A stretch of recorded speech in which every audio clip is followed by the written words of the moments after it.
If you have sought your finances out on your 2026 goals list, but every time you think about money or financial admin, you feel that low level heaviness, this episode is for you. Today, we're looking at money in a way that feels manageable, sustainable, not overwhelming. And a quick disclaimer, I did pass my CFA levels 1, 2, and 3, but this video is not financial advice.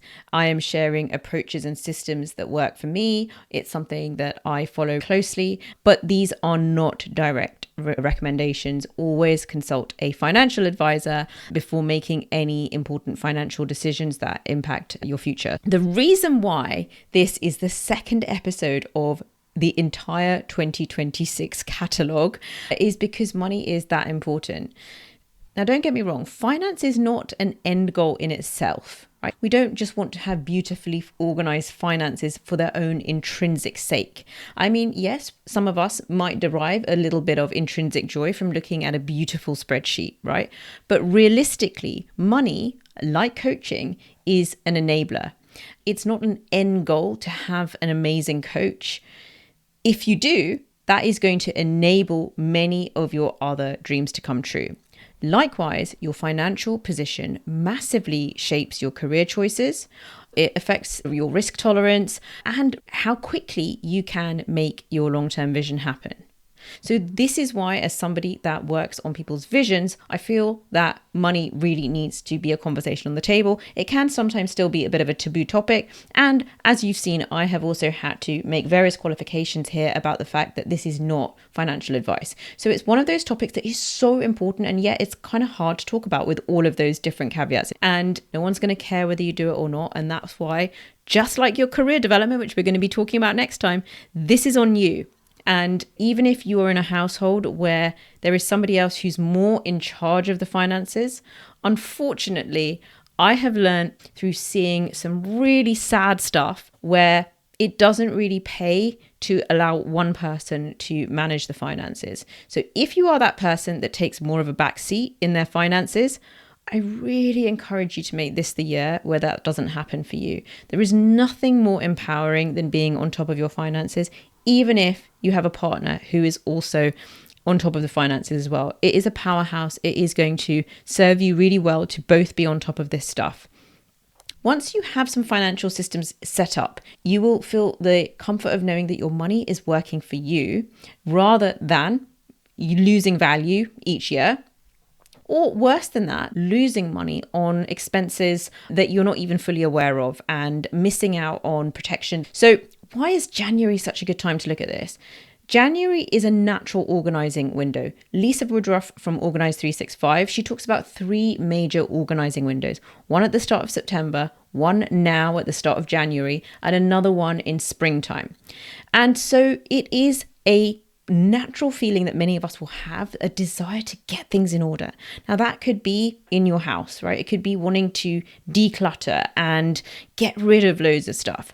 And while it is tempting to start with that house declutter, I really do recommend, if possible, starting here. Financial organization often has higher leverage, higher payoff, higher return, deeper life consequences, and more long-term upside than organizing your cupboards, which, let's face it, they will get disorganized again this time next year. And for those of us who live in the UK, January is actually another natural time to do this because there is a tax return deadline. And so for those of us that do have to fill that out, we are naturally going to have certain information to hand, and we're naturally going to be quite close to our finances. So the perfect time for doing this stuff and setting ourselves up for success. And the best bit about getting your financial house in order is that some of it is one and done, in the sense that you set it up, you do your research initially, and then the system is automated and it works for you. So it is not something that needs constant attention. Unlike exercise, which, you can't just do once and be finished with it. There are some lovely systems here which you can set up, which then serve you, keep you organized, but also help you over the long term to build wealth. Let's just quickly talk about mindset before we dive in. If you feel scarcity around money, or you feel quite strong avoidance, not checking your accounts, pushing things away when perhaps your partner wants to talk to you about it, actually not wanting to discuss it, then you might be in some avoidance. And that is going to make all of this feel even heavier, and it just needs a little bit of attention first. So I have done a full series on abundance mindset. It's been one of my most popular series, and so we will link to that in the show notes. And it's really worth spending some time getting your mindset sorted if you feel that that is holding you back. Now let's get into the practicalities of getting our financial house in order and what that might look like for each of you. If you were to ask yourself in a year's time, what would it look and feel like to be on top of your finances? What would that look like for you? You'll probably have some things that spring to mind, like you might have some good systems in place. You might have a better way of managing your inflows and outflows. You might have set up some good investments, whatever that looks like for you. It's really worth painting that individualized picture. What I'm going to do, just to make this a bit more tangible, is think about a few different buckets.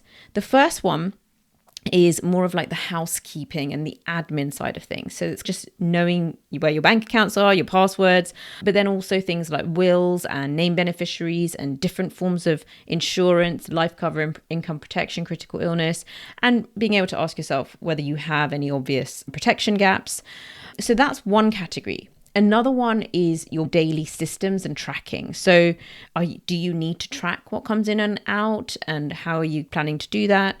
Do you have a sense of what your quarterly or monthly spending is? And have you had a chance to review that and review any subscriptions or memberships that really are unnecessary right now? We do this fairly regularly, but we still manage to find things, each quarter that need to be adjusted. So the third category is more of that long-term investment focus. So whether that is your ISAs, pensions, other investments, and what system you might have automated for contributing to those. And then the final one is those rich life targets. So actually being able to think about, what do you want your money to enable? What is this all for?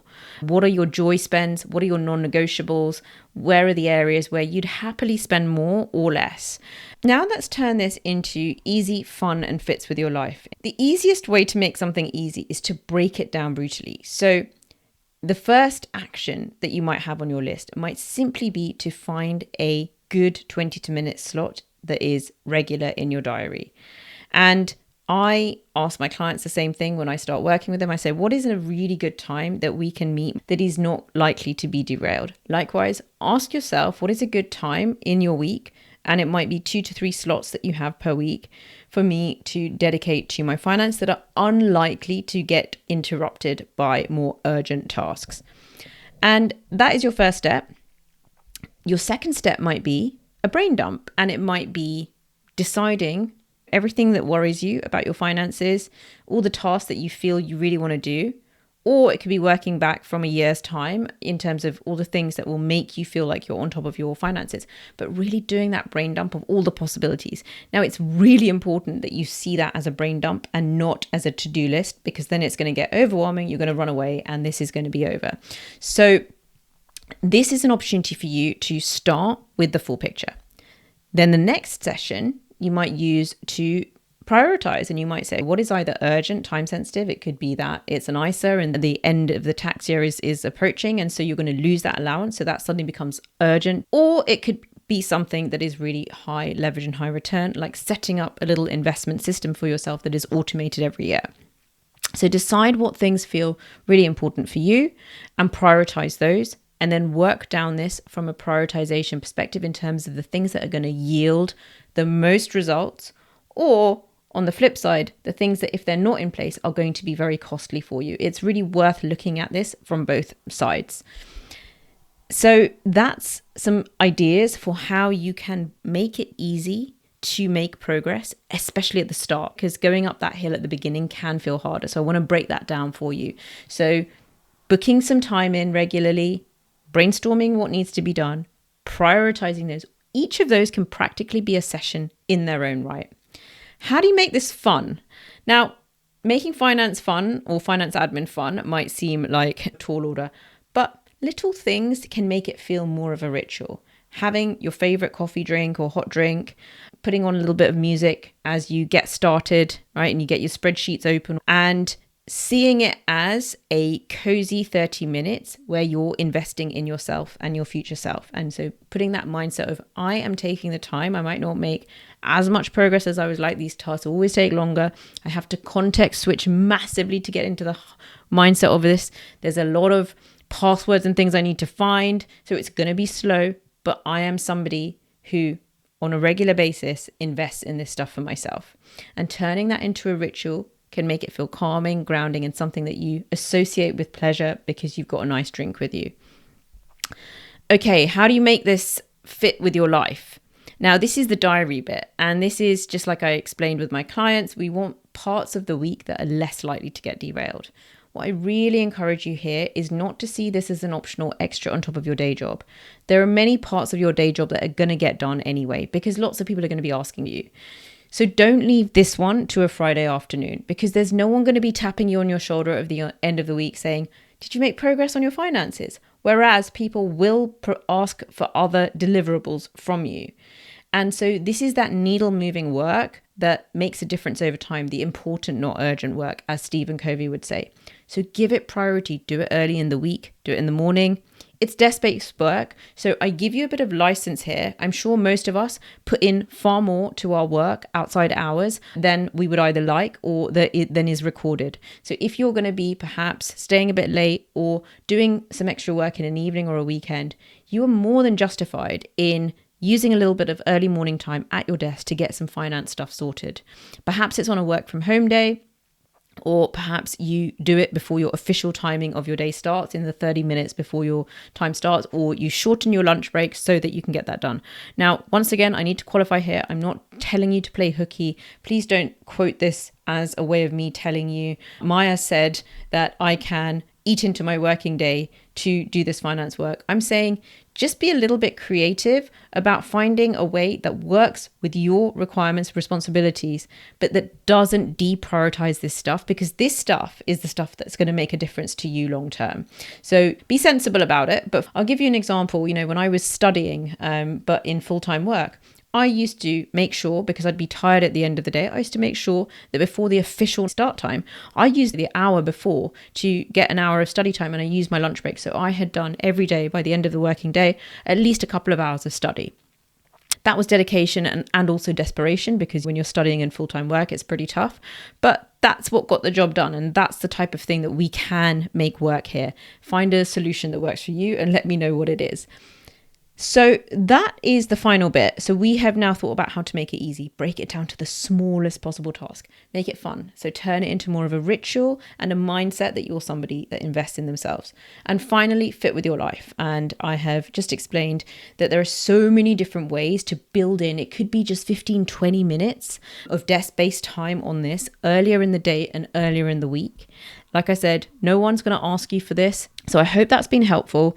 I know there's a lot of information in there. Maybe you'll need to break this down into a couple of listens or watches. You could share this with a loved one or a close friend and discuss it with them and have some accountability that way to bring it to life. Definitely go and check out my past episodes around abundance mindset and the rich life based on the amazing Ramit Sethi.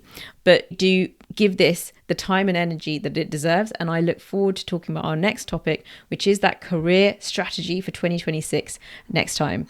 I look forward to connecting with you next time. Bye-bye.